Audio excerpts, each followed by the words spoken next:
ॐ सहनावतु सहनौ भुनक्तु सह वीर्यं करवावहै तेजस्विनावधीतमस्तु मा विद्विषावहै। ॐ शान्ति शान्ति शान्तिः। सदाशिवसमारम्भां शङ्कराचार्यमध्यमाम् अस्मदाचार्यपर्यन्तां वन्दे गुरुपरम्पराम्। ॐ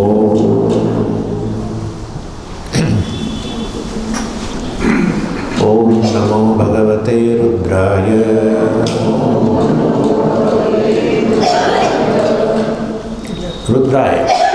रुद्राय नमः। भगवान रुद्र ने नमस्कार। रुद्र शब्दનો અર્થ કર્યો જે જીવનમાં દુઃખ લાવે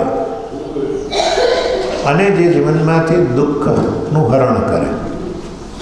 ગણપતિને એવું જ નામ છે, વિઘ્નકર્ત્રે નમઃ, વિઘ્ન હર્ત્રે નમઃ. પરમેશ્વરનું દુઃખ જીવનમાં લાવે, દુઃખ જીવનમાંથી દૂર કરે. Cause of sorrow, remover of sorrow. અર્થાત ઈશ્વરનું વ્યાપક દર્શન. અને એની અંદર હું વાત કરતો હતો કે આ રીતે જે કંઈ સારું ખરાબ જે તે કહેતા હોઈએ આપણે, સર્વ કાંઈ ઈશ્વર છે એવું જ વર્ણન છે અહીંયા તો.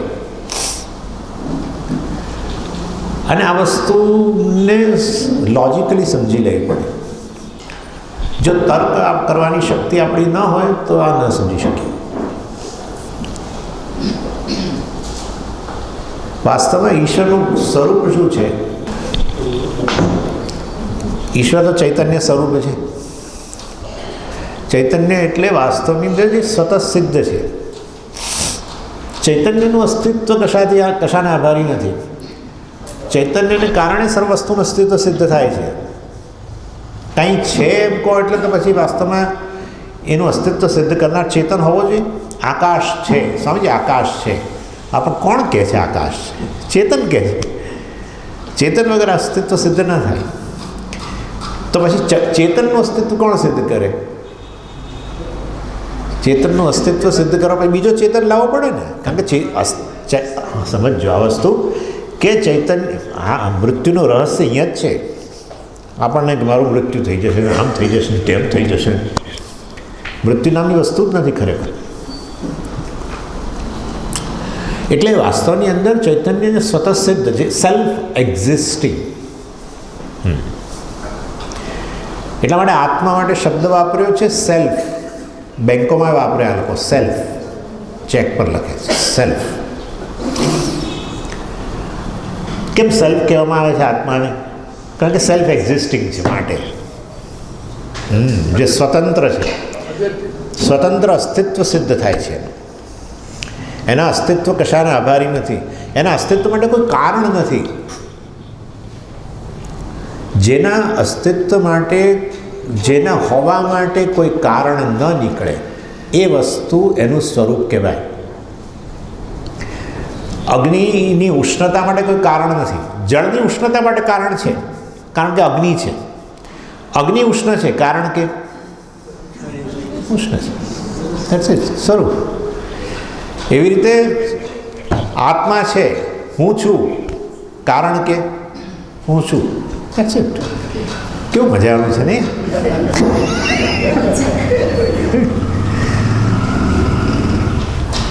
હા, અર્થાત અસ્તિત્વ સ્વરૂપ. અસ્તિત્વ સ્વરૂપ હોય તો પછી એ નાસ્તિ ક્યારેય બને નહીં. અગ્નિ જો ઉષ્ણ હોય સ્વરૂપથી તો અગ્નિ ક્યારેય શીતળ બને નહીં. સમજી, શીતળ છે અગ્નિ, અગ્નિ જ નથી. શીતળ તો અગ્નિ જ નથી. એટલે એવી રીતે વાસ્તવની અંદર આ ખરેખર ઈશ્વર તો આ સ્વતઃ સિદ્ધ સ્વયં પ્રકાશ ચૈતન્ય છે, જે દેશ કાળ અને સમગ્ર જગતનું અસ્તિત્વ સિદ્ધ કરે છે. અને એ વાસ્તવની અંદર એ પારમાર્થિક સત્ય છે. ઈશ્વરનું છેવટનું સત્ય છે. અને એના સિવાય પછી હવે આજે બધી વાત કરીએ છીએ આપણે, સારું ખરાબ, ગુડ બેડ, રાઈટ રોંગ, એ બધું જગતનો ભાગ, ધર્મ ધર્મ બધું, એ વાસ્તવની અંદર એ ઈશ્વરનું વાસ્તવિક સ્વરૂપ નથી. જેમ કે હવે તમને ઉદાહરણ આપું, હું રાગી કહેવાઉં કે દ્વેષી કહેવાઉં? જો હું રાગી હોઉં તો મારામાં એકલો રાગ જ રહેલો છે, દ્વેષ નામની વસ્તુ નથી. તો પછી એનો અર્થ એવો થયો કે મને બધી જ વસ્તુ માટે રાગ છે. તો પછી મચ્છર માટે રાગ છે, અને કાંટા માટે રાગ છે, અને કારેલા માટે રાગ છે, લીમડા માટે રાગ છે. ઓ સોરી, હા, તો દ્વેષ છે. જો દ્વેષ હોય તો પછી રાગી તમને ન કહી શકાય. તો સમજી તમે દ્વેષી, તો પછી મને બધી જ વસ્તુમાં દ્વેષ હોવો જોઈએ. સમજો આ વસ્તુ. તો પછી વાસ્તવમાં રાગ નામની વસ્તુ જ ના હોવી જોઈએ મારામાં. હું દ્વેષી એવું મને લેબલ આપી દો કે આ સ્વામી તો દ્વેષી છે. જો ને કેવું કહે છે અમને મોબાઈલ માટે દ્વેષી છે. જો હું દ્વેષી હોઉં તો મારામાં રાગ નામની વસ્તુ ના હોવી જોઈએ, બધી જ વસ્તુ માટે દ્વેષ. તો ભાઈ ગુલાબજાંબુ ને લાપસી માટે પણ નહીં, એવું એ નથી. બસ, તો એનો અર્થ એવો થયો કે હું રાગી અને દ્વેષી બે છું. બરાબર છે? તો પછી એનો અર્થ એવો થયો, હવે જો રાગી અને દ્વેષી બંને વાસ્તવમાં એક જગ્યાએ ન હોઈ શકે, જેમ પ્રકાશ અને અંધકાર એક જગ્યાએ ન રહી શકે, એવી રીતે રાગી અને દ્વેષી એક જગ્યાએ ન રહી શકે, વિરુદ્ધ વસ્તુઓ તો છે જ ને. તો પછી એનો અર્થ એવો થયો કે કેટલીક વસ્તુઓ માટે મને રાગ, વસ્તુઓની દ્રષ્ટિએ, કેટલીક વસ્તુઓની દ્રષ્ટિએ મને રાગી કહેવામાં આવ્યો, કેટલીક વસ્તુઓની દ્રષ્ટિએ મને દ્વેષી કહેવામાં આવ્યો. અર્થાત મનું રાગી કે દ્વેષી તરીકેની ઓળખાણ સાપેક્ષ છે, સત્ય નહીં, છેવટનું સત્ય નહીં, રિલેટિવ રિયાલિટી ઓફ મી. બરાબર ને? સાપેક્ષ. ખરેખર હું પોતે આ બંનેથી કેવો છું? પર. એક વ્યક્તિ છું હું, એક વ્યક્તિ જે આ બંનેથી પર. એ વ્યક્તિ કેટલીક વસ્તુઓના સંદર્ભમાં રાગી કહેવાય, કેટલીક વસ્તુઓના સંદર્ભમાં દ્વેષી કહેવાય. આવું જ ઈશ્વરનું છે. ઈશ્વર વાસ્તવમાં એનું સ્વરૂપ પારમાર્થિક સત્ય, છેવટનું સત્ય, પેલી વ્યક્તિ જેવું કેવળ ચૈતન્ય, શુદ્ધ ચૈતન્યથી અન્ય કાંઈ જ નહીં. સત્યમ જ્ઞાનમ અનંતમ બ્રહ્મ કો, સચ્ચિદાનંદ કો, જે કહેવું એ કહો, એ છેવટનું સત્ય. પણ આ જગતના સંદર્ભમાં એને આપણે ઈશ્વર કહીએ છીએ, જેમાં બંને વસ્તુઓ ગુડ અને બેડ સો કોલ્ડ એ રહેલી છે. કેટલીક વસ્તુઓ વાસ્તવમાં, પરંતુ પોતે કેવો છે? બંનેથી પર છે. રાઈટ એન્ડ રોંગ, ધર્મ અને અધર્મ બંને રીતે કહો. ધર્મના સંદર્ભમાં, અધર્મના સંદર્ભમાં બંને વસ્તુઓ ઈશ્વર જ છે, પરંતુ એનું વાસ્તવિક સ્વરૂપ નથી. એ પોતે એનાથી પર છે, તો શુદ્ધ ચૈતન્ય છે, પરંતુ ધર્મના અને અધર્મના સંદર્ભમાં એનો ઈશ્વર વગેરે કહેવામાં આવે છે. અને ખરેખર તો આ ધર્મ અને અધર્મ એ વાસ્તવમાં તો આપણી મનુષ્યની દ્રષ્ટિએ, ધર્મ અધર્મ મનુષ્યની દ્રષ્ટિએ, ઈશ્વરની દ્રષ્ટિએ કેવળ નિયમો જ છે. ઈશ્વરની દ્રષ્ટિએ ધર્મ અધર્મ નહીં, ઈશ્વર તો વાસ્તવમાં નિયમોના રૂપમાં પ્રગટ થયેલો છે ને, એટલે એ કેવળ નિયમોના રૂપમાં રહેલો છે, ઓર્ડર કહેવામાં આવે છે. એટલા માટે ઈશ્વર માટે શબ્દ છે નિયતિ, જે નિયમોના રૂપમાં રહેલો છે. એ ચૈતન્ય જે નિયમોના રૂપમાં અભિવ્યક્ત બનેલો છે. એક એક વસ્તુ નિયમ, એક એક. પૃથ્વી પણ નિયમ, વાયુ નિયમ, અગ્નિ નિયમ, નિયમબદ્ધ ચાલે છે બધું, અર્થાત નિયમોના રૂપમાં રહેલો છે. એટલે એ પરમેશ્વર વાસ્તવની અંદર જે નિયમોના રૂપમાં રહે છે, ઓર્ડરના રૂપમાં રહેલો છે. એટલે એ નિયતિ પછી તમે અનેક રૂપમાં કહી શકો. નિયમો અનેક પ્રકારના છે. ભૌતિક નિયમો, ભૌતિક નિયમો, ભૌતિક નિયમો એટલે શું? પૃથ્વી, આ બીજા બધા ગ્રહો બધા નિયમબદ્ધ ચાલે છે. બરાબર છે? એટલે એ વાસ્તવમાં એ ભૌતિક નિયમોના રૂપમાં. પછી જૈવિક બધા બાયોલોજિકલ નિયમોના રૂપમાં, સાયકોલોજીમાં રહેલા છે નિયમો, એનો તો અભ્યાસ થાય છે સાયકોલોજીમાં. અર્થાત આ બધા નિયમો, કોઈ આ એકે નિયમ મનુષ્ય બનાવેલો નથી. એ ટ્રાફિક કે ટેક્સના લો જેવો નથી. આ બધા અફર નિયમો છે. એ નિયમો જ વાસ્તવમાં રૂપમાં જે અભિવ્યક્ત બને છે, એ નિયમો જ ઉપાદાન કારણ છે.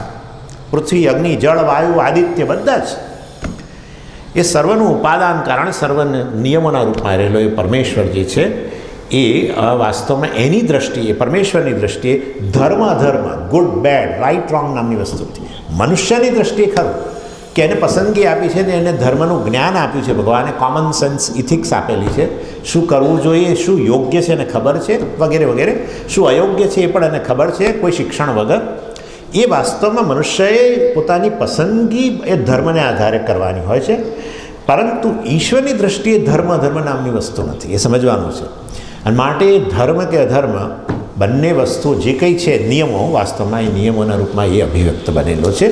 એ ઈશ્વર એ ઉપાદાન કારણ કહેવાય. આ નિયમો જે છે એનું ઉપાદાન કારણ કહેવાય, અને એ નિયમોને અભિવ્યક્ત કરનારો ચેતન નિમિત્ત કારણ કહેવાય, અને એ આ જગતનું અભિન્ન નિમિત્ત ઉપાદાન કારણ છે. અને એ વાસ્તવમાં એ પરમેશ્વર જે આ રીતે નિયમોને અભિવ્યક્ત કરી છે, પ્રત્યેક નિયમ કેવું જ્ઞાન છે, વિચાર કરો તમે. એક ગુરુત્વાકર્ષણનો નિયમ હોય જેનો આપણો અભ્યાસ તો ખાલી એક સામાન્ય ફિઝિક્સમાં કરેલો છે, પણ તમે વિચાર કરો કે ગુરુત્વાકર્ષણના નિયમ પર કેટલું બધું શોધાયું છે, એ નિયમ વિશે બધા કેટલા પુસ્તકો છે, જ્ઞાન છે. અર્થાત પ્રત્યેક નિયમ જે છે એ જ્ઞાન છે, એ જ્ઞાન જ ઉપાદાન કારણ છે.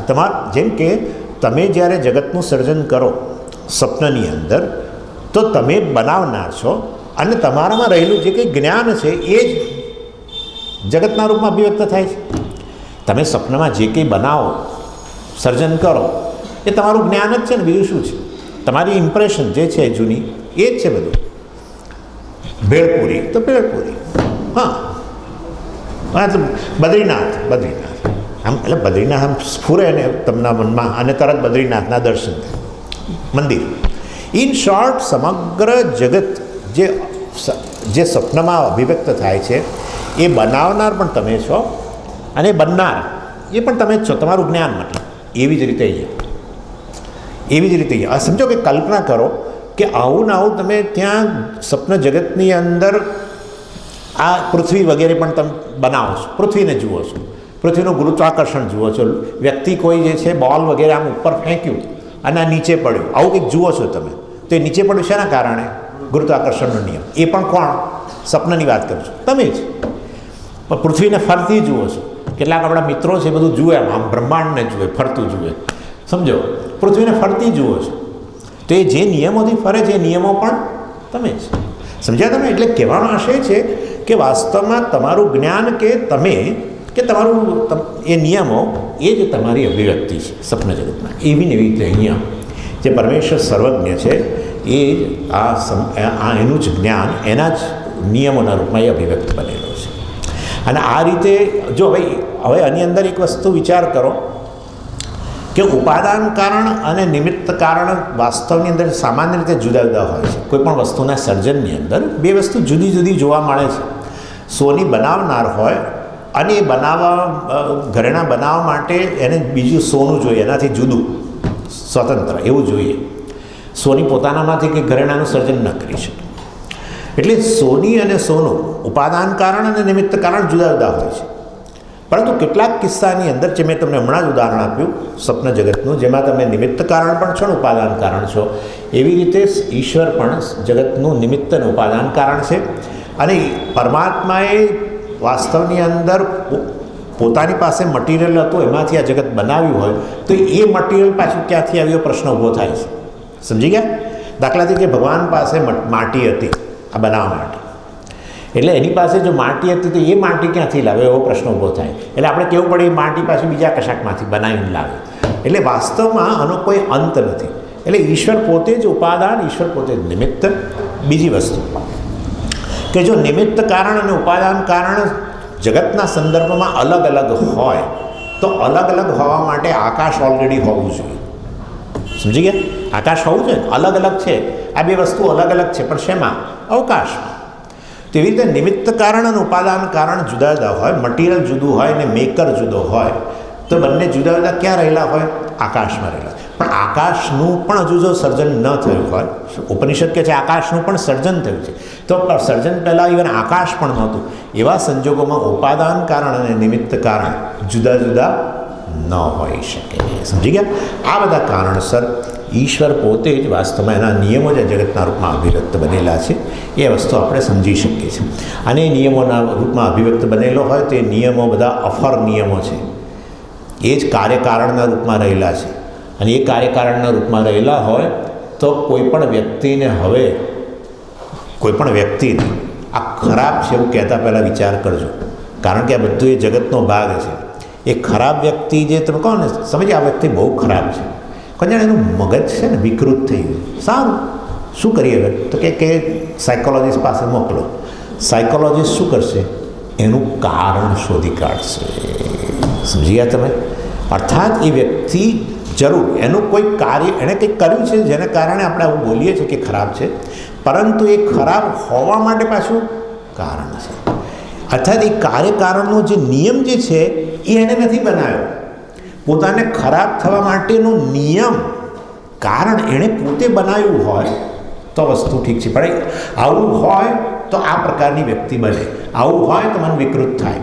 એટલા માટે તમે લોકો સમજી શકો છો. હું તમને આજકાલ તો શું ચાલે છે, વોટ્સએપ પર અથવા તો પછી આ ફોન પર એકબીજા શું કરે, પતિ વિશે ફરિયાદ કરવી હોય તો તમે બેનપણીને ફરિયાદ કરો ને. આ બધા બહેનો આવું કરતા ફોન કરીને પછી કેમ આવું એમણે કર્યું ને, પછી મને તો ગુસ્સો આવે જ નહીં. એની બેનપણી કે આવે જ નહીં તો બરાબર છે, તે કર્યું બરાબર છે. Look at that. My point is એ પેલી વ્યક્તિને આશ્ચર્ય નથી થતું, કારણ કે એને પણ એ નિયમની ખબર છે. એટલે એક અમેરિકન વ્યક્તિ, વિચાર કરો, એક અમેરિકન વ્યક્તિ એક ભારતીય વ્યક્તિને પણ કહી શકે. પેલી ભારતીય વ્યક્તિ એમને કે આવા ક્રોધ નામની વસ્તુ શું છે, અને તારું અપમાન કરે તો ક્રોધ આવે એટલે શું? એ હું કંઈ સમજી નહીં. આવું હોય છે કોઈ દિવસ? ના, અપમાન કરે તો ક્રોધ આવે જ નહીં. બરાબર કર્યું તે તો. ઇન શોર્ટ કહેવાની આશા એ છે કે આ નિયમો છે, સમષ્ટિ છે, બધા જ એ વસ્તુ જાણી શકે છે. અને એ વસ્તુ સાયકોલોજીની અંદર એનો અભ્યાસ થાય છે. એટલે આજે તમે એને ક્રોધી કહો, ખરાબ કહો, પરંતુ એવો જે છે જરૂર એણે ક્રોધમાં જે કર્યું એ વસ્તુ ખરાબ, પણ એ ક્રોધી છે એવું કહેતા પહેલાં વિચાર કરો કે એની પાછળ કોઈક ઈશ્વરનો નિયમ કામ કરી રહેલો છે. સમજી ગયા તમે? એને 2 સ્ટેપ પ્રોસેસ કહેવામાં આવે છે. 2 સ્ટેપ પ્રોસેસ એટલે વ્યક્તિને સીધું બ્રાન્ડ કરો અને રિસ્પોન્સ આપો એના પહેલાં જરાક 1 સેકન્ડ થોભી જાઓ કે આ વ્યક્તિએ ક્રોધ કર્યો તો જરૂર એના બાળપણની અંદર એણે કંઈક કર્યું હોય તકલીફ. હું તમને સમજાવું જરા સાયકોલોજીની વસ્તુ. વ્યક્તિઓ, આપણે બધાને ક્રોધ તો આવે છે સામાન્ય રીતે, પણ કેટલીક વ્યક્તિઓમાં થોડોક વિશેષ જોવા મળે છે. ઘડીએ ક્રોધ જોવા મળે છે. એવું થાય છે ને?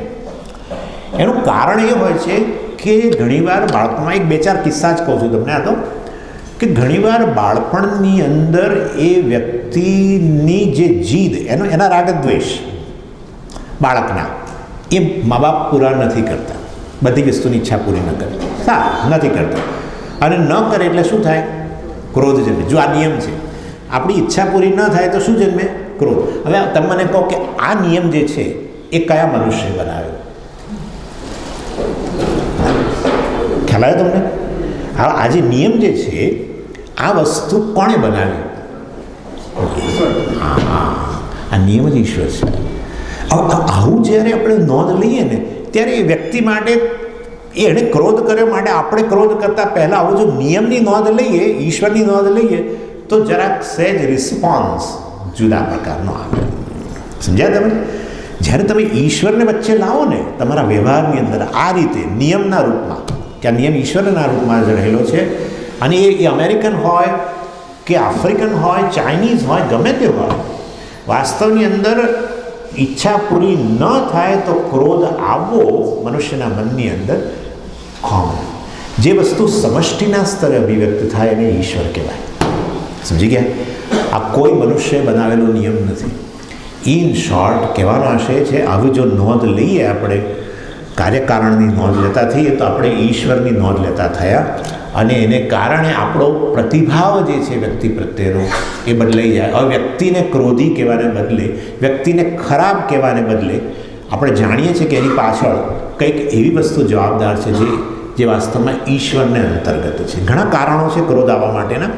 મોસ્ટલી આ આપણું જે અજ્ઞાત મન છે જે હું તમને ઉદાહરણ આપી રહ્યો હતો કે એ પેલો બાળક જે છે કે જેની ઈચ્છા પૂરી નથી થઈ, એને વાસ્તવમાં એ રડે, જીદ કરે, અને જીદ કરે ને રડે ને તો ઘણીવાર મા બાપ મારે, જો રડ્યો તો મારીશ, એટલે એને રડવાનું બંધ કરાવે, એનો ગુસ્સો છે એનો દબાવી દે, એનું રડવાનું દબાવી દે.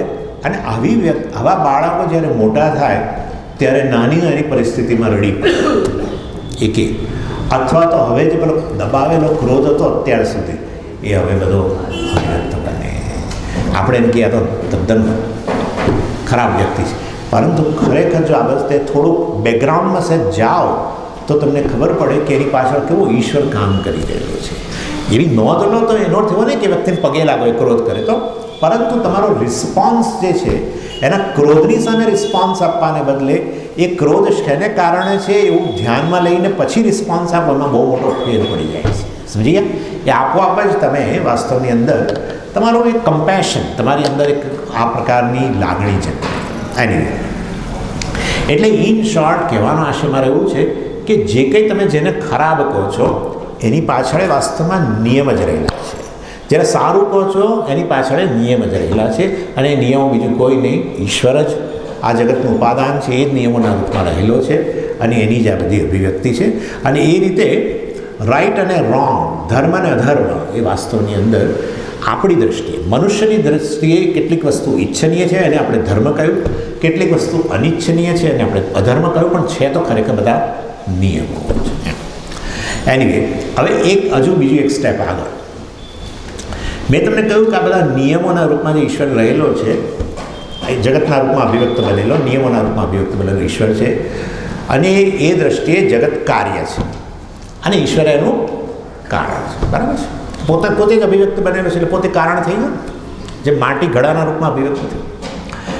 એટલે હવે આ જે નિયમો જે છે જેના રૂપમાં જગત અભિવ્યક્ત બન્યું, નામ રૂપના રૂપમાં અભિવ્યક્ત બન્યું, એની સત્યતા કેટલી છે એ પહેલાં જોવું છે. અને વાસ્તવમાં તમે જુઓ તો સત્યની વ્યાખ્યા એવી છે કે જે ત્રણેય કાળની અંદર જેનું અસ્તિત્વ રહે, જેને તમે ક્યારેય નકારી ન શકો, એને આપણે સત્ય કહીએ છીએ. તો ખરેખર આ જગત જે છે પ્રત્યેક નામરૂપ એ વાસ્તવની અંદર કે નિયમો જે તમે કહો એ ખરેખર વાસ્તવમાં સતત બદલાતા રહે છે, અને જગત છે એનો પણ સર્જન થાય છે, એનો લય થઈ જાય છે.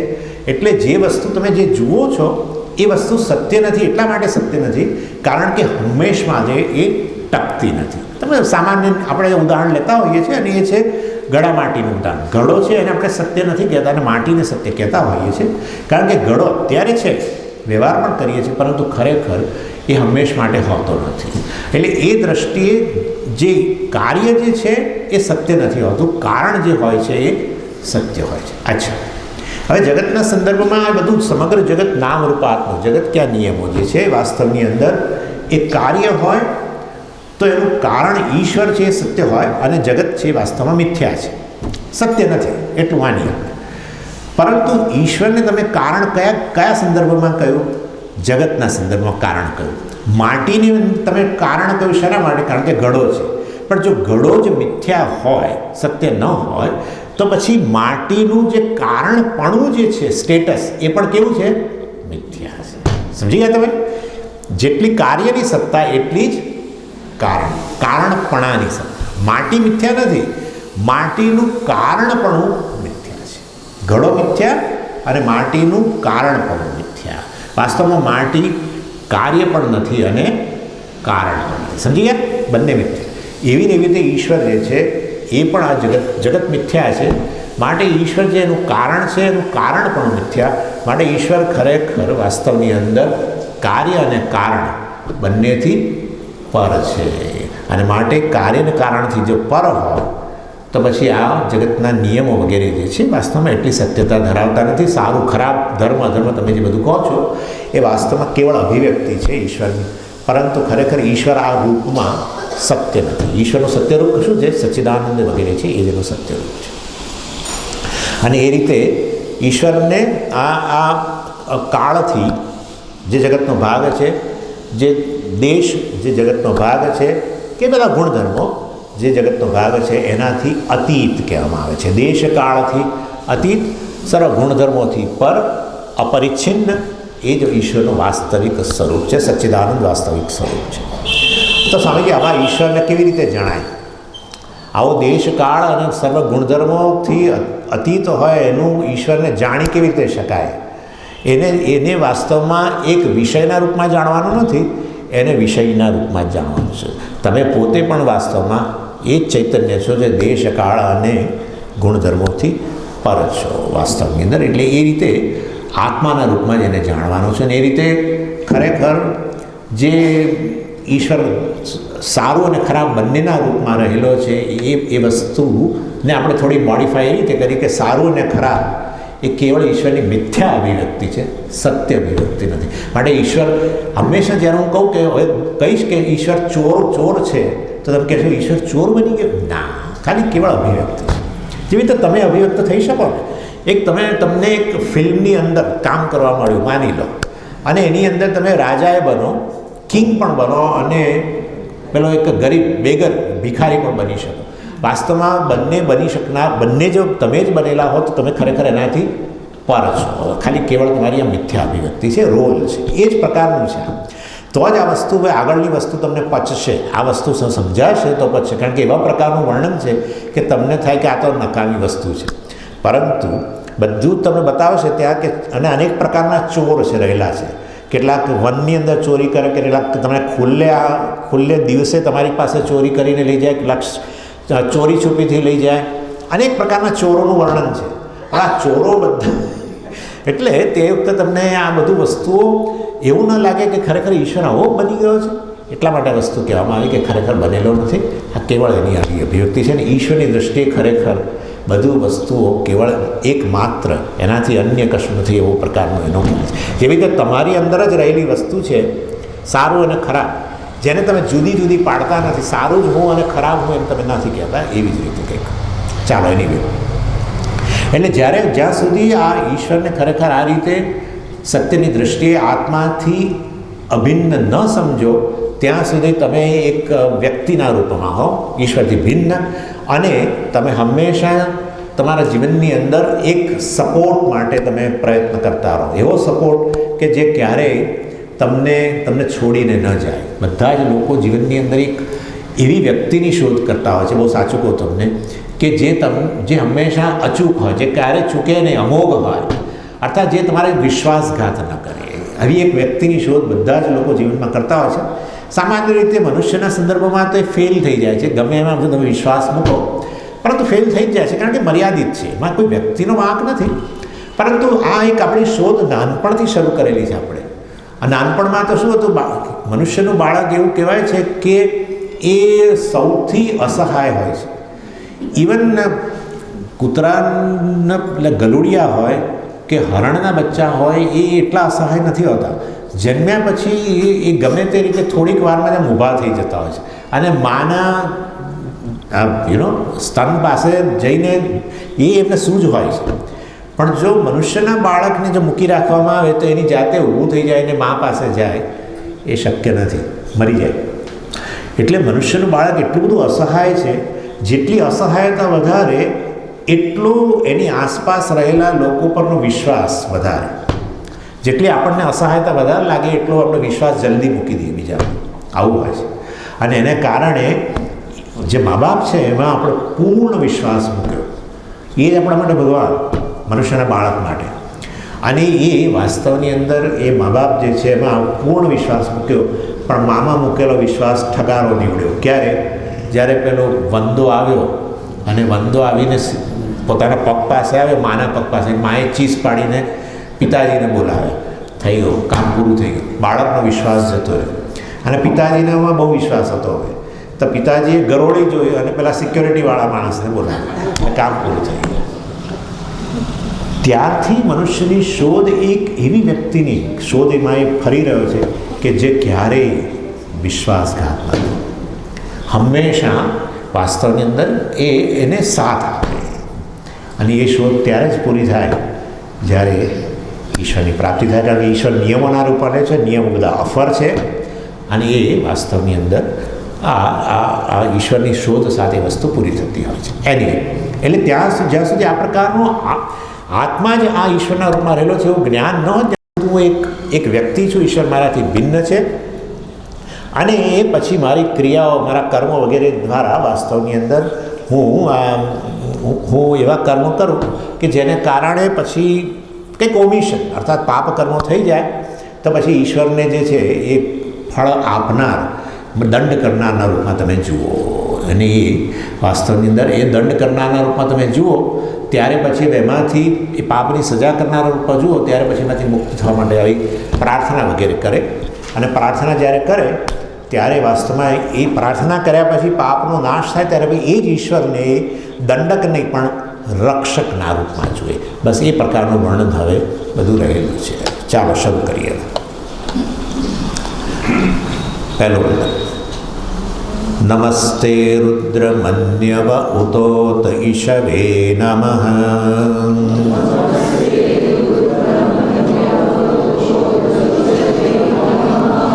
નમસ્તે અસ્તુ ધન્વને બાહુભ્યામુત તે નમઃ.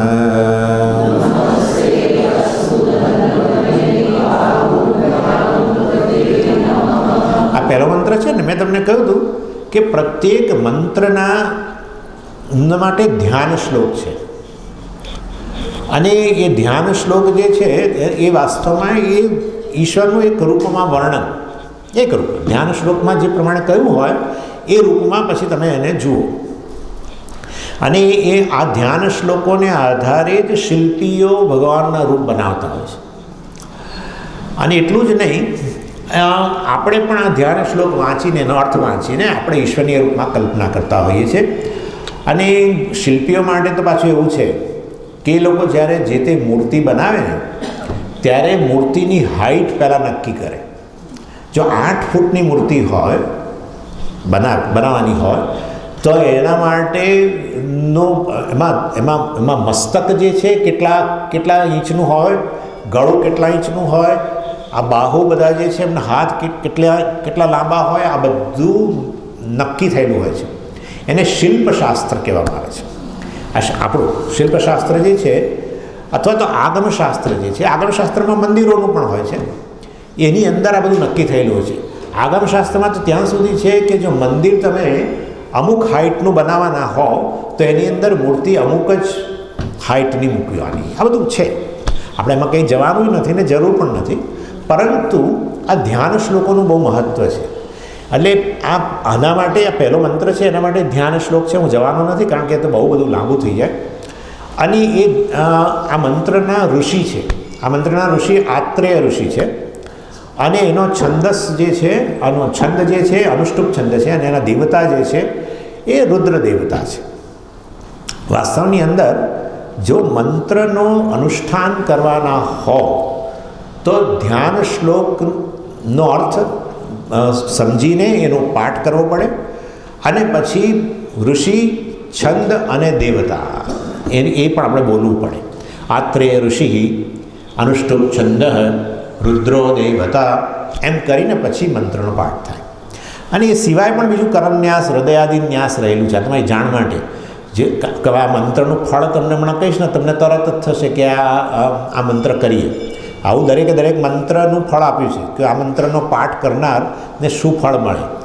પરંતુ મેં તમને કહ્યું પ્રમાણે જો મંત્રનો જપ કરીને તમારે જો તે પાઠ જે તે ફળ મેળવવું હોય તો ધ્યાન શ્લોકથી શરૂઆત કરવી પડે. ધ્યાન શ્લોક બોલો, અર્થ સમજીને પછી ધ્યાન શ્લોક બોલો, પછી આ મંત્રના દેવતા, ઋષિ અને છંદ વગેરે કરવું પડે, પછી પેલું કરન્યાસ વગેરે કરવું પડે. પણ કશું નથી, કરન્યાસ વગેરેની અંદર દેવતાઓનું આવાહન છે, હાથ વગેરેની અંદર. આમાં એવું છે કે દેવો ભૂત્વા દેવમ યજેત, તમે દેવ જેવા બનીને દેવનું પૂજન કરો. હા, એટલા માટે આપણા માતાઓ જે છે હંમેશા કંઈક આવો પ્રસંગ હોય ને, ઇવન શિવરાત્રિ હોય, જન્માષ્ટમી હોય, નવરાત્રિ હોય તો પોતે પહેલાં બની ઠની અને પછી માતાજીની પૂજા કરવા જાય. માતાજીને શણગાર કરાવે પણ એ પહેલાં પોતે શણગાર કરે. એવું નહીં કે માતાજીને શણગાર કરાવીને પોતે શણગાર કરે, ના, પહેલાં પોતે શણગાર કરે પછી માતાજીને શણગાર કરે. અને એ જ નિયમ છે. દેવો ભૂત્વા દેવમ યજેત, પહેલાં દેવ જેવા બનો પછી દેવતાનું પૂજન કરો. એટલે કરન્યાસ તમે સાંભળ્યું છે આ બધું. કરન્યાસ એટલે આ હાથ વગેરેની અંદર ન્યાસ કરવો, અર્થાત દેવતાઓનું આવાહન કરવું, હૃદયમાં વગેરેમાં, મસ્તકમાં, શિખામાં બધે છે. આ રુદ્રમનું છે આખું, પણ એ બધો પાર્ટ મેં બહુ સિફતપૂર્વક સ્કીપ કર્યો છે. ઓકે, કારણ કે આ તો એટલું બધું છે, આમે પતવાનું નથી, પણ જેટલું પતે એટલો તમને આનંદ થશે. જો એક જ શ્લોક લઈશ તો તમને થશે કે આ તો આ બિલકુલ સ્લો ગાડી છે. પણ એનીવે, એટલે આ મંત્રનો ધ્યાન શ્લોક અને આ દેવતાઓ છે. અને અહીંયા પહેલું ભગવાનનું ધ્યાન કયા રૂપમાં છે? નમસ્તે રુદ્ર મન્યવ, એટલે હે રુદ્ર, હે ભગવાન રુદ્ર, તમારા મન્યવ, આપના ક્રોધને નમસ્કાર, આપના ક્રોધને નમસ્કાર. પછી બીજું શું કહે છે? ઉતોત ઈશવે નમઃ, અને વળી તે ઈશવે, આપનું, તે એટલે તવ, ઉત એટલે વળી, તે એટલે તવ. આમાં ત લખ્યો છે પણ તમારે તે ગણવાનું, એ તો સંધિનો નિયમ છે. તે ઈશવે, આપના ઈશુને નમસ્કાર, આપના બાણને નમસ્કાર. આવી ગયું? એટલે ભગવાનનું કોઈ અહીંયા સૌમ્ય રૂપ છે જ નહીં. ભગવાનનું એવું રૂપ છે કે જેમાં ક્રોધ દેખાય છે, એવું રૂપ છે કે એમના હાથમાં હથિયારો છે, બાણ છે ભગવાનના હાથમાં. તે ઈશવે નમઃ, નમસ્તે અસ્તુ ધન્વને. ધનુ એટલે આપણે ઈશુ એટલે તો તીર, અને આ ધનુ એટલે ધનુષ્ય, એટલે ધનુષ્ય જે છે. નમસ્તે અસ્તુ ધન્વને બાહુભ્યામ ઉત તે નમઃ, અને આપના બાહુઓ, જેના પર આ બધું આપણે ધારણ કર્યું છે, બાહુઓને પણ નમસ્કાર. આવું પ્રકાર, આ એનો સિમ્પલ મિનિંગ છે. અને શા માટે આ પ્રકારનું અહીંયા રૂપ બતાવ્યું છે? કારણ કે વાસ્તવમાં ઓલરેડી મેં તમને કહી દીધું છે, આખો પર્પઝ જ જે છે શેના માટે છે? કે આપણે ભૂતકાળમાં કરેલી જે નવા જૂની છે બધી, એ નવા જૂની જેને કારણે આપણામાં અપરાધની લાગણી રહેલી જ છે, બધામાં રહેલી છે. જે કરવું જોઈએ જીવનની અંદર એ ન કરીએ, અને જે ન કરવું જોઈએ એ કરીએ. આવું તો જીવનમાં વારે વારે થાય છે. એને ઓમિશન અને કમિશન કહેવાય. ઓમિશન, સ્વામીજી આ વસ્તુ મારે કરવા જેવી, 20 વર્ષ પહેલાં કરવા જેવી હતી પણ મેં કરી નહીં. આ વસ્તુ મેં સ્વામીજી મારાથી થઈ ગઈ છે, હવે શું કરું? થઈ ગઈ છે હવે તો. અર્થાત જે સમય હતો, જે સમયે જે કરવાનું હતું એ ન કર્યું, હવે એ સમય પાછો નથી આવવાનો. જે કરી દીધું છે એ વસ્તુ હવે અન્ડન થવાની નથી, તો કરવું શું? એટલે જ્યારે આપણામાં આવી ગિલ્ટ હોય ને, સમજવાનું છે. જુઓ, આપણામાં જ્યારે ગિલ્ટ હોય ને, તમે જોજો, ખાલી લોકો તો કે સવારે પૂજા કરતા હોય અને પૂજાની અંદર ટ્રાફિક જામ હોય, એટલી બધી મૂર્તિઓ મૂકી હોય, જ્યાં જાય ત્યાંથી લઈ આવે, જે તીર્થ સ્થાનમાંથી જાય ત્યાંથી લઈ આવે. એટલે ગણપતિ 5 પ્રકારના હોય, એક આમ સૂંઢવાળો, એક આમ સૂંઢવાળા, આ પેલું, અને ઠકડે ઠટ, એક મૂર્તિને જલાતા બધું પડે, આખું બધું અંદર. અને એમાં એક જગ્યાએ કર્પૂર આરતી બતાવી, બીજી જગ્યાએ રહી ગઈ. That's it. તમે પોતે જ હવે કલ્પના કરશો કે આ ભગવાનને મેં કર્યું નથી. હવે ભગવાનનું તમે એવા રૂપમાં ચિંતન કરશો, જાણ ગુસ્સે થયેલો છે. બસ એ વસ્તુ છે, ભગવાન ગુસ્સે થયેલો છે.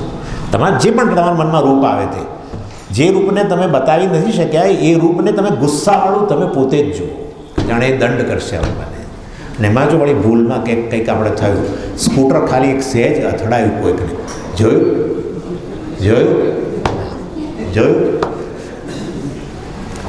સતત ઓમિશન અને કમિશન. કોઈ વ્યક્તિ બાકાત નથી.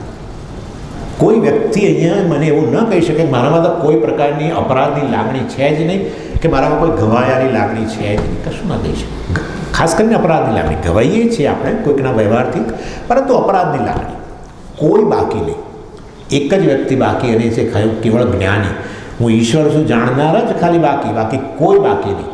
એ વડાપ્રધાન હોય, રાષ્ટ્રપતિ હોય, ગમે ના હોય. અને એટલા માટે ઘણીવાર બધા એવા મોટા મોટા લોકો આત્મકથા લખે ત્યારે આમ વ્યક્ત કરતા હોય છે બહુ નિખાલસપણે, કે આ વસ્તુ મારાથી થઈ ગઈ, એ જમાનામાં આમ થઈ ગયું, તેમ થઈ ગયું. એટલે એને કારણે ઈશ્વરને હંમેશા તમે દંડકના રૂપમાં જુઓ, અને દંડ આપનારને હંમેશા ક્રોધ. ઈશ્વર કંઈ ક્રોધી નથી. ઈશ્વર જો ક્રોધી હોય તો એનું બાળપણ ખરાબ ગયેલું હોવું જોઈએ ને બધું. હવે એટલે આ પાછું ના, જોયું ભગવાનને ક્રોધ આવ્યો છે, માટે અમે સારા છીએ એના કરતાં. આવું ના વિચારશો.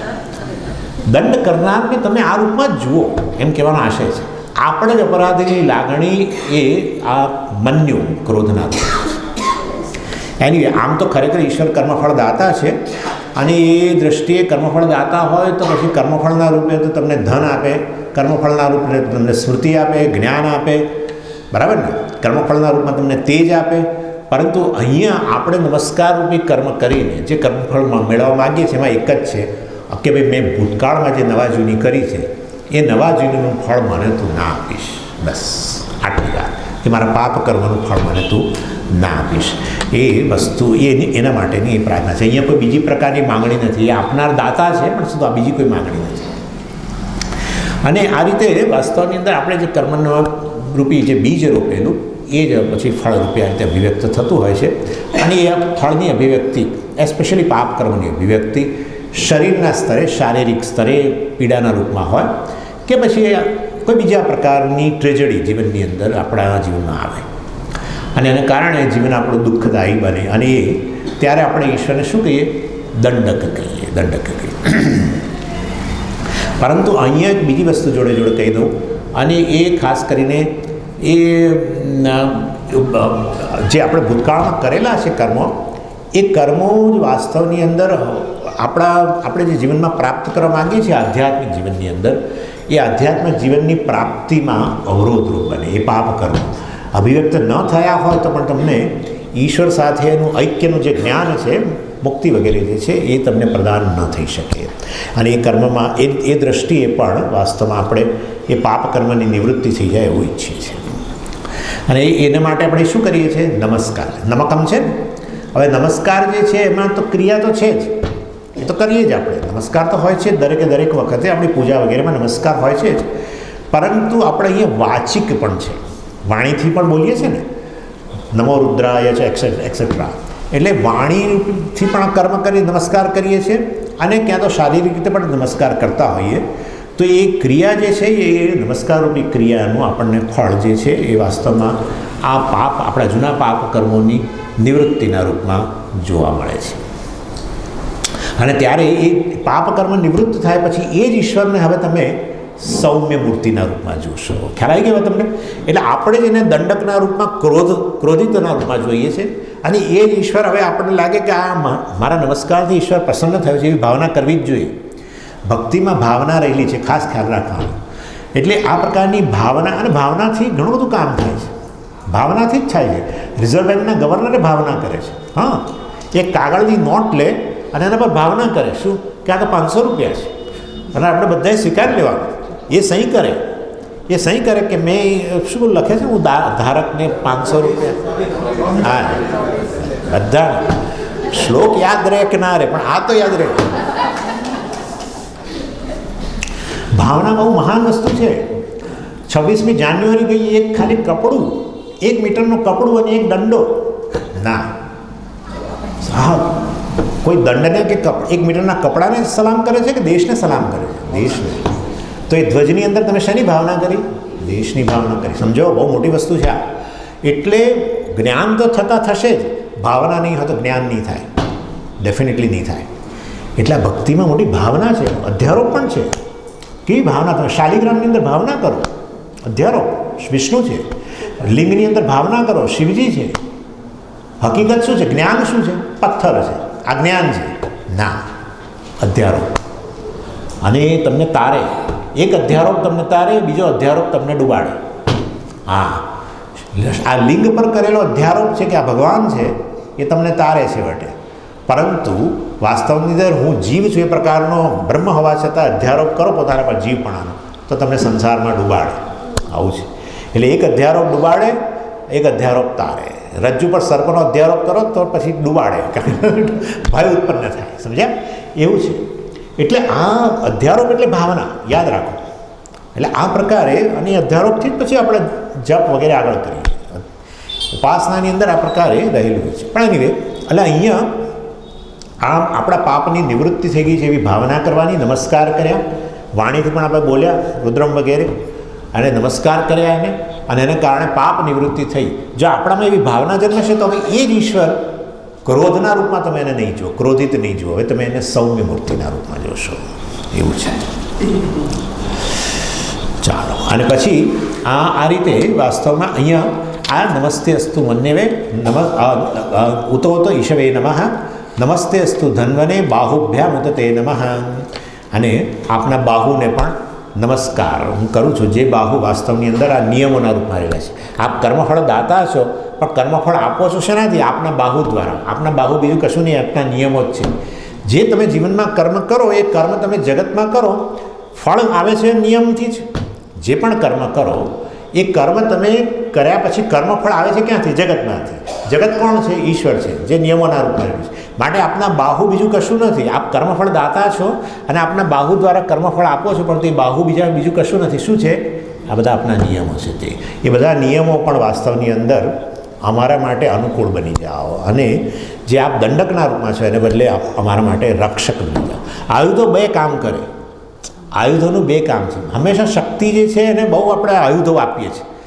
હજારો હાથવાળી માં એમ કહીએ, હજારો હાથવાળી માં. અને બધામાં આયુધો, એકલા આયુધો, કારણ કે શક્તિ ને આયુધો એટલે. પણ એ માં જે છે એના આયુધો દ્વારા બે કામ કરે. એક તો દુષ્ટોનો સંહાર કરે, બરાબર ને, રક્તબીજ હોય જે હોય, અને બીજી બાજુ એ જ આયુધોથી પોતાના ભક્ત, પોતાના બાળકો હોય એનું રક્ષણ કરે. એટલે એ માં દંડકી પણ કહીએ અને રક્ષણ કરનારી પણ કહેવાય. વાસ્તવ પોતાના બાળકો માટે રક્ષણ કરનારી એ આયુધોથી જ. એટલે આપના આયુધો ભલે રહ્યા અને આપે આમ લઈ આવ્યા છો છેક કાન સુધી, પરંતુ વાસ્તવમાં અમે આપને નમસ્કાર કરીએ છીએ. અને માટે આપ અમને અમારા પાપ કર્મોનું ફળ ના આપશો, એ જ આયુધોથી આ પાપ કર્મનો નાશ કરીને અમારું રક્ષણ કરો. એ પ્રકારનું વાસ્તુ છે. ચાલો, મંત્ર બીજો. યાત ઈશુ શિવતમા શિવમ બભૂવ તે ધનુ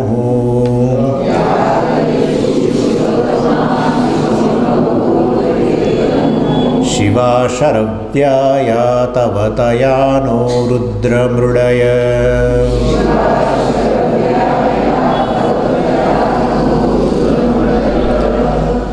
બોલો, જાતે જ કે છે કે બધા આપના આયુધો જે છે વગેરે બધું હે ભગવાન રુદ્ર, આપના જે બધા તીર હતા એ બધા કેવા થઈ ગયા? શાંત થઈ ગયા. એટલે યાત ઈશુહુ શિવતમા, શિવતમા ઈશુહુ. શિવ એટલે વાસ્તવમાં શાંત બની ગયા. શિવનો અર્થ થાય એમ ઓસ્પિશિયસ, કલ્યાણકારી, પરંતુ અહીંયા શાંત થઈ ગયા. ઈશુહુ યાતે ઈશુહુ. આપના જે કંઈ બધા ઈશુ હતા, આપના જે બાણ અમારી સામે તાકેલા હતા, આપના બાણ જે અમારી સામે તાકેલા હતા બધા અમારી સામે, એ બધા કેવા થઈ ગયા? શાંત થઈ ગયા. જે પોતે જ કહે છે કે આવો શાંત થઈ ગયા, મારી પ્રાર્થનાથી આ પ્રસન્ન બની ગયા. શિવમ બહુવ. અને બીજું શું? શિવમ બીજું પણ આ શાંત થઈ ગયું. બહુવ એ છે ને ભૂધાતુની ભૂતકાળ છે. શાંત થઈ ગયું તે આપનું, તે એટલે તવ આપનું શું? ધનુ. આપનું ધનુષ્ય જે છે એ પણ હવે શાંત થઈ ગયું. આપના બાણ પણ શાંત થઈ ગયા. આપના બાણ જે છે અમારી તરફ તકાયેલા હતા એ એને બદલે અમારા પાપ કર્મો તરફ તાકેલા છે. જે હોય તે છોડો. એટલે વાસ્તવમાં તાકેલા છે. અને આપનું ધનુષ્ય જે છે એ પણ વાસ્તવમાં એ તરફ જ છે. શિવા શરવ્યા યા તવ.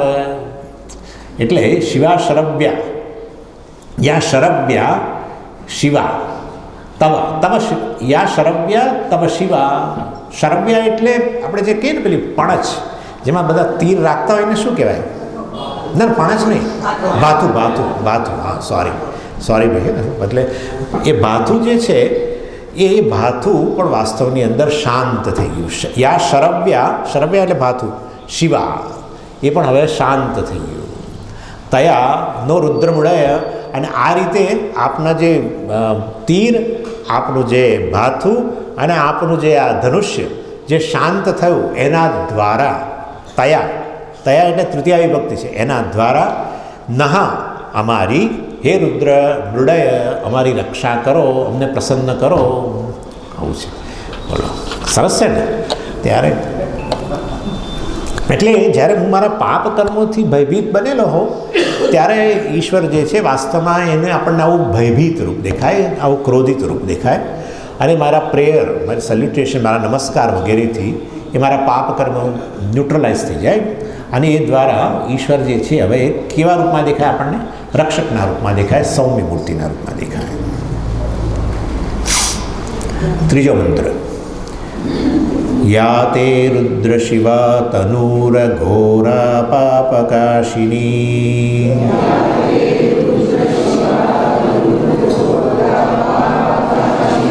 તયાનસ્તનુવાસંતમયા ગિરિશંતા વિચાકશી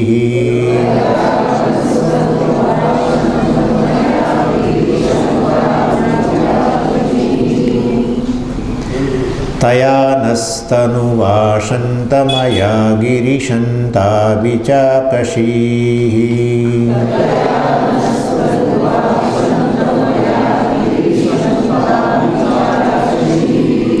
યા તે રુદ્ર શિવા તનૂર ઘોરા પાપકાશિની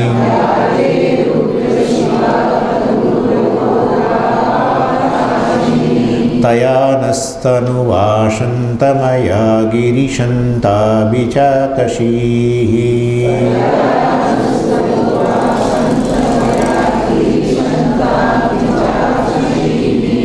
શુક્લ યજુર્વેદની અંદર પણ આ જ મંત્ર છે, એમાં કોઈ ફેરફાર નથી. આ આપણે અહીંયા કૃષ્ણ યજુર્વેદની રીતે લઈએ છીએ. યાતે રુદ્ર શિવા તનુઃ. આપનું જે આ તનુઃ એટલે શરીર, આપનું જે સુંદર શરીર જે છે, શિવા એટલે વાસ્તવની અંદર અત્યંત કલ્યાણકારી આપનું જે શરીર છે, અને એ કેવું છે વાસ્તવની અંદર? એ શરીર રક્ષકના રૂપમાં આવે તો રક્ષક છે ને. યાતે રુદ્ર શિવા તનુઃ અઘોરા. નેચરલી હવે તો એ વસ્તુ મારા માટે ભયભીત, ઘોર એટલે ભયભીત કરનાર. અઘોરા, આપનું હવે આ જે શરીર જે છે, મારી આ પ્રાર્થના, મારા નમસ્કાર, મારી શરણાગતિને કારણે કેવું થઈ ગયું છે? આપનું હવે રૂપ જે છે અત્યંત સૌમ્ય થઈ ગયું છે. જે અઘોર અર્થાત જે વાસ્તવની અંદર જે હવે ભયભીત કરનારું નથી એવું કેવું છે? અપાપકાશિની. અને વાસ્તવમાં ખરેખર તો આપ કોણ છો? બરાબર છે, આ રૂપ તો આપણે લીધું છે કર્મફળ દાતાના રૂપમાં. એ તો માયિક રૂપ છે ને. કર્મફળ દાતા, કર્મનો અધ્યક્ષ કે જગતના રૂપમાં રહેલો એ તો માયિક રૂપ છે. વાસ્તવની અંદર એ કંઈ સાચું રૂપ નથી. આપનું સાચું રૂપ તો શું છે? અપાપકાશિની. એટલે વાસ્તવમાં અપાપકાશિની એટલે વાસ્તવ તમે તો પાપ, આપનું વાસ્તવિક રૂપ તો પાપથી રહિત છે. ન પુણ્યમ ન પાપમ ન સૌખ્યમ ન દુઃખમ. બરાબર, ન મંત્રો ન તીર્થમ. અર્થાત આપ તો વાસ્તવમાં ચિદાનંદ રૂપ છો, પુણ્યપાપથી રહિત છો. એટલે આપ તો અપાપકાશિની અર્થાત આપ તો સર્વ શુદ્ધ રૂપ છો, પુણ્યપાપથી રહિત છો, પાપથી રહિત. તો મુખ્યત્વે પ્રશ્ન આપણે એ છે, આપનું રૂપ જે વાસ્તવિક રૂપ છે એ તો પાપથી રહિત છે. તયા તનુવા, એ શરીર દ્વારા, સંતમયા, જે વાસ્તવની અંદર આપ જે આપનું જે આ સૌમ્ય રૂપ જે છે, જે અનુગ્રહ કરનારું રૂપ છે, નહ અમને ગિરિશંત. ગિરિશંત એટલે જે વાસ્તવમાં જે શબ્દના રૂપમાં રહેલા છે અને શાસ્ત્રના શબ્દના રૂપમાં રહેલા છે, અને જે અમને મોક્ષ પ્રદાન કરનાર છે, એ શાસ્ત્રનું એને ગિરિશંત કહેવામાં આવે છે. અભિચાકશી, તો આપના એ આવા રૂપ દ્વારા આપ જે વેદમાં જ્ઞાન રૂપે રહેલા છો, એ જ્ઞાન દ્વારા આપનું જે વાસ્તવિક રૂપ જે સર્વ પુણ્ય પાપથી રહિત છે, શુદ્ધ રૂપ છે, એ રૂપને અમારી સમક્ષ પ્રગટ કરો. અભિચાકશી એટલે એ સત્ય જે છે અમારા વિશેનું, એ અમને પ્રદાન કરો, એ અમને સમજાવો, એ અમને જ્ઞાન પ્રદાન કરો, આત્મજ્ઞાન પ્રદાન કરો, એવું અહીંયા કહેવામાં આવે છે. ચોથો મંત્ર. યામિષું ગિરિશંત હસ્તે બિભર્ષસ્તવે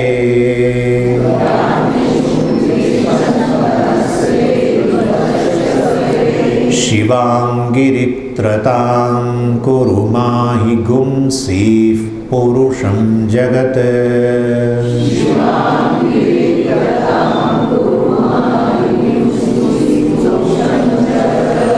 યામિષું ગિરિશંત હસ્તે બિભર્ષસ્તવે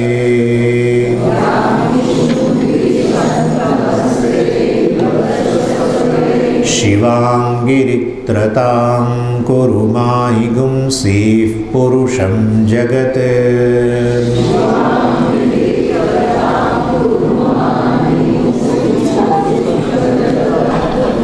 शिवाङ्गिरित्रतां कुरु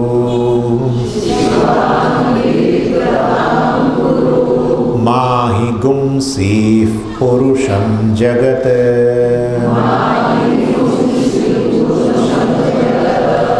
शिवाङ्गिरित्रतां कुरु माहि गुंसीः पुरुषं जगत्.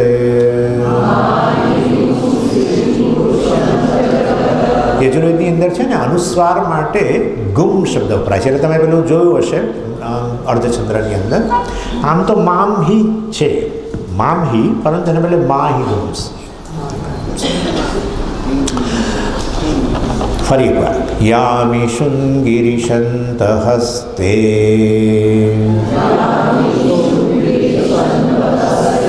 વિભર્ષસ્તવે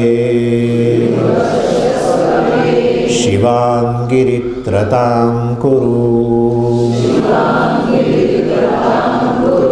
माहि गुंसीः पुरुषं जगत्.